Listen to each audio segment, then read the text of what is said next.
Germanton Hospital pioneers in world-class orthopedic cardiology and multi-specialty care. Top 3 in Hyderabad, top 10 in South India. Attapur, Hyderabad. నమస్తే, welcome to Suman TV. సాధారణంగా ఈ మోకాళ్ళ నొప్పులు, కీళ్ల నొప్పులు, లేదనంటే పాదాల నొప్పులు, షోల్డర్ పెయిన్స్, నాడు నొప్పి, ఇవన్నీ కూడా నవేడేస్ చాలా కామన్ సమస్యలుగా మారిపోయాయి. ఒకప్పుడైతే ఇలాంటి పెయిన్స్ వచ్చేటప్పుడు ఫిజియోథెరపీకి వెళ్తుండేవారు. ఇక లాస్ట్ స్టేజ్లోని మనకి ఇంకా శస్త్రచికిత్సే అని అనుకునేటప్పుడు దానికి సర్జరీకి వెళ్తుండేవారు. కానీ ఇప్పుడు ఈ పెయిన్స్ తగ్గించడానికి లేటెస్ట్గా ఒక టెక్నాలజీ అనేది మనకి అందుబాటులోకి వచ్చేసింది. అదే రోబోటిక్ లేజర్ థెరపీ.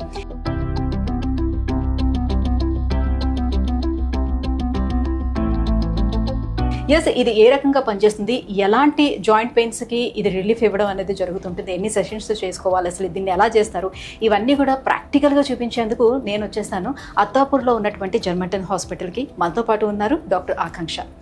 మ్యామ్తో మాట్లాడదాం, దీనికి సంబంధించిన పూర్తి వివరాలు అడిగి తెలుసుకుందాం. హలో అండి. హలో అండి మ్యామ్, ఇప్పుడు ఈ రోబోటిక్ లేజర్ థెరపీ అసలు అంటే ఏమిటి, ఏ రకంగా ఇది ఉపయోగపడుతుంది, ఎలాంటి జాయింట్ పెయిన్స్కి మోస్ట్లీ దీన్ని ట్రీట్ చేస్తారు? ఈ రోబోటిక్ లేజర్ థెరపీ మనం ఎలా వర్క్ చేస్తామంటే దీంట్లో నుంచి లైట్ రేస్ అనేవి వస్తూ ఉంటాయి. ఆ లైట్ రేస్ లో ఫోటాన్ అనేది ఉంటుంది. ఆ ఫోటాన్ మన బాడీ పైన, టిష్యూస్ పైన, సెల్స్ పైన యాక్ట్ చేస్తుంది అనమాట. అంటే టిష్యూని రిపేర్ చేస్తుందా, లేకపోతే కొత్త టిష్యూ అనేది రావడం జరుగుతుంది? టిష్యూని రిపేర్ చేస్తూ ఉంటుంది. ఎందుకంటే ఈ ఫోటాన్ సెల్స్ తో రియాక్ట్ అయినప్పుడు బయలాజికల్ రియాక్షన్ అనేది ఫామ్ అవుతుంది అనమాట. ఓకే. సో ఇప్పుడు జనరల్ గా ఇప్పుడు మీరు ఫిజియోథెరపిస్ట్ అన్నారు. సో ఇంతకు ముందు అంటే ఫిజియోథెరపీ తీసుకునేవారు పెయిన్స్ అది వచ్చేటప్పుడు. సో నార్మల్ గా అప్పుడు చేసేటువంటి అల్ట్రాసౌండ్స్ కావచ్చు, సో ఏదైతే థెరపీస్ ఉన్నాయో, ఈ ఫిజియోథెరపీకి ఈ లేజర్ థెరపీకి ఉన్నటువంటి డిఫరెన్స్ ఏంటి? ఫిజియోథెరపీకి లేజర్ థెరపీ అంటే ఇది అడ్వాన్స్డ్ టెక్నిక్. సో మన ఫిజియోథెరపీ కొంచెం టైం టేకింగ్ ప్రాసెస్. ఇది అలా కాదు, వితిన్ 3-4 సెషన్స్ లో పెయిన్ అనేది క్యూర్ అవుతుంది. ఓకే. సో ఫిజియోథెరపీ అంటే సుమారుగా ఒక 1 మంత్ తీసుకోండి అట్లా చెప్తారు, కొంచెం టైం టేకింగ్ ప్రాసెస్. ఇది అలా కాదు, ఓకే, 3-4 సెషన్స్ లోనే 3-4 సెషన్స్ లో రిలీఫ్ వచ్చేస్తుంది. ఓకే. సో ఇవాళ మేము ప్రాక్టికల్ గా చూడాలని అనుకుంటున్నాము. ఈ లేజర్ థెరపీ అనేది ఎలా మనకి యూజ్ అవుతుంది, ఎంత ఫాస్ట్ గా రిలీఫ్ ఇస్తుంది, మీరు ఎలా చేస్తారు అనేది ప్రాక్టికల్ చూడాలని. ఓకే. ఈ robotic laser therapy different condition కి చేయొచ్చు. Either arthritis, hip pain, joint pain, knee pain, lumbar pain, muscular pain, dislocations, bursitis, number of conditions కి మనం ట్రీట్మెంట్ చేస్తాం అనమాట. సో దీనివల్ల సైడ్ ఎఫెక్ట్స్ అలా ఏముండదు. సో ఇప్పుడు ఎలా చేస్తారో చూపిస్తారా? ఒకసారి నేను చూపిస్తాను. ఈ పేషెంట్ షోల్డర్ పెయిన్ తో సఫర్ అవుతున్నాడు. ఓకే. సో మనం ట్రీట్మెంట్ చేద్దాం. ఇప్పుడు నేను స్టార్ట్ చేస్తున్నాను.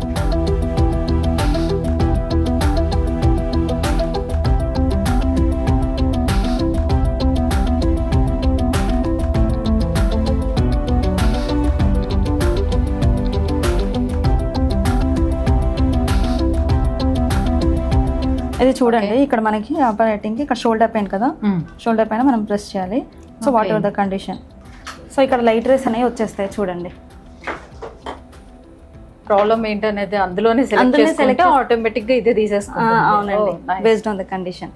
ఈ లైట్ రేస్ ద్వారా synthesis of ATP. ATP is nothing but energy. Okay.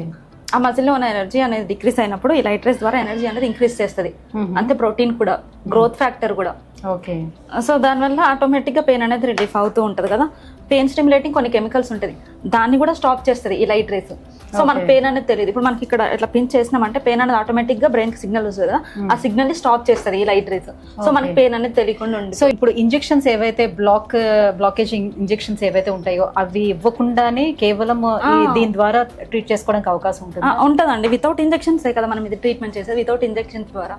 So ఏదైనా సరే అంటే నవ్ బ్లాకేజ్ ఇంజెక్షన్స్ అనేవి కూడా మనకి అవైలబుల్ ఉంటాయి.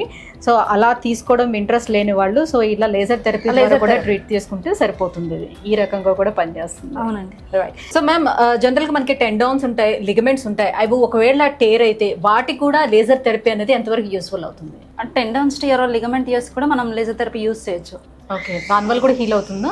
హీల్ అవుతుందండి. అంటే ఆఫ్టర్ ట్రీట్మెంట్ తర్వాత మనం లేజర్ థెరపీ తీసుకోవాల్సి ఉంటుందా, లేకపోతే డైరెక్ట్గా దానికి లేజర్ థెరపీ ఒక ట్రీట్మెంట్గా పనిచేస్తుందా? ఆఫ్టర్ ట్రీట్మెంట్ తర్వాత మనం లేజర్ థెరపీకి రావాలి. సో తర్వాత అంటే జనరల్గా మనం ట్రీట్మెంట్ అనేది తీసుకున్న తర్వాత ఫిజియోథెరపీకి ఎలా అయితే పంపిస్తారో, సో అక్కడ ట్రీట్మెంట్ అయిపోయిన తర్వాత లేజర్ థెరపీ తీసుకోవడం వల్ల బెనిఫిట్ అనేది ఉంటుంది. అవునండి. రైట్. సో ఇప్పుడు మనకి షోల్డర్ పార్ట్ వరకే మనం చూసుకుంటే జనరల్గా షోల్డర్ పెయిన్ వచ్చేటప్పుడు ఆ పెయిన్ అనేది ఒకటే స్పాట్లో లేకుండా సో అది కొంచెం కొంచెం స్ప్రెడ్ అవుతూ వస్తుంటుంది కదా. సో టోటల్గా ఒక దగ్గర మాత్రమే అది ట్రీట్ చేస్తుందా, లేకపోతే మొత్తం పెయిన్ ఉన్న చోట అంతా కూడా అది ట్రీట్ చేస్తుందా? లేదండి, మొత్తం ఓవరాల్ రీజన్ లో మనకు ట్రీట్మెంట్ అనేది వస్తూ ఉంటుంది. ఈ లేటెస్ట్ ఓన్లీ ఎగ్జాక్ట్లీ ఒకటే పాయింట్ దగ్గర ఉండదు. అతనికి ఇక్కడ ఈ షోల్డర్ మొత్తం పెయిన్ ఉంది కాబట్టి ట్రీట్మెంట్ ఓవరాల్ రీజన్ లో పాస్ అవుతూ ఉంటుంది. ఓకే.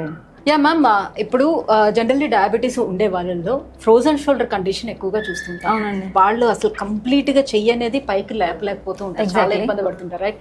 సో వాళ్ళ కంప్లీట్ రొటేటర్ కఫ్ అనేది డ్యామేజ్ అయి ఉంటుంది కాబట్టి దాన్ని ఎలా ట్రీట్ చేస్తుంది ఈ లేజర్? ఈ లేజర్ అనేది త్రూ ది లైట్ రేస్ అని చెప్పాను కదా, ఈ ఫోటోన్ అనేది ఈ సెల్స్ అనేవి డ్యామేజ్ అయ్యి ఉంటాయి. ఎగ్జాక్ట్ ఆ డ్యామేజ్ అయిన సెల్స్ కి ఇది రిపేర్ చేస్తూ ఉంటుంది అనమాట. ఓవరాల్ ద రీజన్ వాళ్ళు అసలు కొంచెం కూడా మూవ్మెంట్ చేయలేరు. సో మనం ఏం చెప్పగలం, ఫస్ట్ సెషన్ అయినా తగ్గిపోతుందని చెప్పలేం.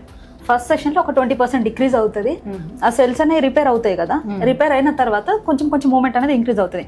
అలాగే మనం 3-4 సెషన్స్ ఇవ్వడం వల్ల ఆ పెయిన్ అనేది ఫస్ట్ తగ్గిపోయి తర్వాత మూమెంట్ అనేది ఇంక్రీజ్ అవుతూ ఉంటుంది. సో మళ్ళీ రావడానికి కూడా ఎంతవరకు ఛాన్స్ ఉంటుంది? మళ్ళీ రావడానికంటే మనం ఇప్పుడు ఒకటి అక్యూట్ కండిషన్, ఇంకోటి క్రానిక్ కండిషన్ అంటాం. అక్యూట్ కండిషన్లో బిఫోర్ 3 months 6 months అట్లా ఉందనుకో acute condition. More than 6 months అయితే క్రానిక్ కండిషన్ అంటారు. అక్యూట్ కండిషన్లో ఫాస్ట్ రిలీఫ్ ఉంటుంది, క్రానిక్ కండిషన్లో కొంచెం టైం టేకింగ్. అంటే అక్యూట్లో 3 సెషన్స్ తీసుకున్నప్పుడు క్రానిక్లో 6 సెషన్స్ ఇవ్వాల్సి వస్తూ ఉంటుంది. సో మెల్లిమెల్లిగా పెయిన్ అనేది తగ్గిపోతుంది ఆఫ్టర్ 6 సెషన్ తర్వాత. మళ్ళీ రావడానికి ఉండదు. ఆల్రెడీ సెల్స్ అనేవి డ్యామేజ్ అయిపోతుంది, ఆల్రెడీ రిపేర్ అయిన తర్వాత మళ్ళీ మనకు ప్రాబ్లం అంటూ ఉండదు కదా. ఓకే.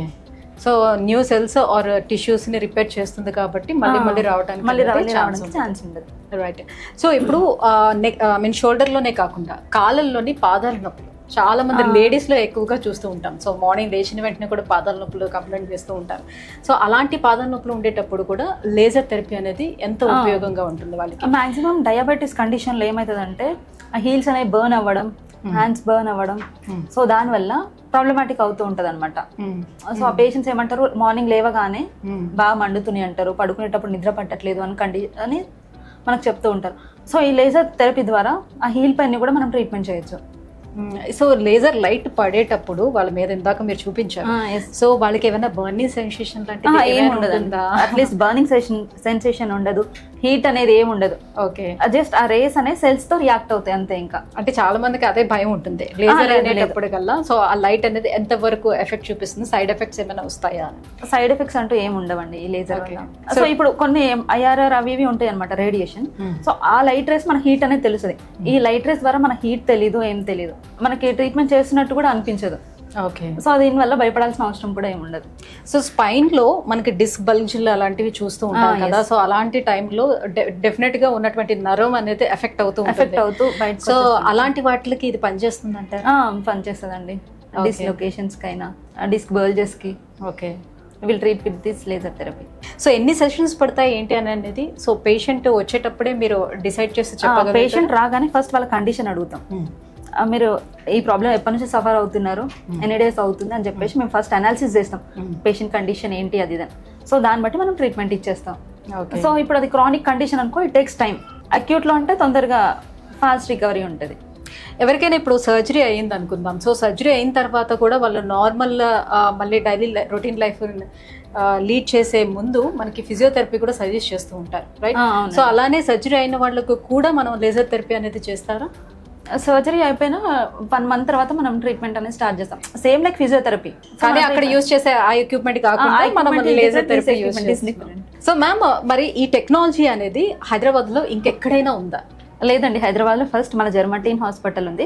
లేటెస్ట్ టెక్నాలజీస్ ఏమైనా మన జర్మటీన్ హాస్పిటల్ అని స్టార్ట్ అవుతాయి. ఓకే. వచ్చిన కొత్త టెక్నాలజీస్ అన్ని హాస్పిటల్ ఫస్ట్ తీసుకొస్తాం అనమాట, right? Thank you ma'am, thank you so much. So ఈ లేజర్ థెరపీ గురించి మాకు ఎక్స్ప్లెయిన్ చేసినందుకు అండ్ ప్రాక్టికల్ గా కూడా మాకు చూపించినందుకు thank you so much. So యూఎస్ చూస్తున్నారు కదా, సో మనకి మోకాల నొప్పులు కావచ్చు, లేకపోతే భుజం నొప్పి, మెడ నొప్పి, ఇట్లాగా స్పైన్ కి సంబంధించిన ఎన్ని జాయింట్ రిలేటెడ్ పెయిన్స్ ఉండేటప్పుడు సాధారణంగా మనం ఫిజియోథెరపీకి వెళ్తూ ఉంటాం. ఫిజియోథెరపీలోనే ఇప్పుడు మనకు అందుబాటులోకి వచ్చినటువంటి లేటెస్ట్ టెక్నాలజీ ఈ రోబోటిక్ లేజర్ అనమాట.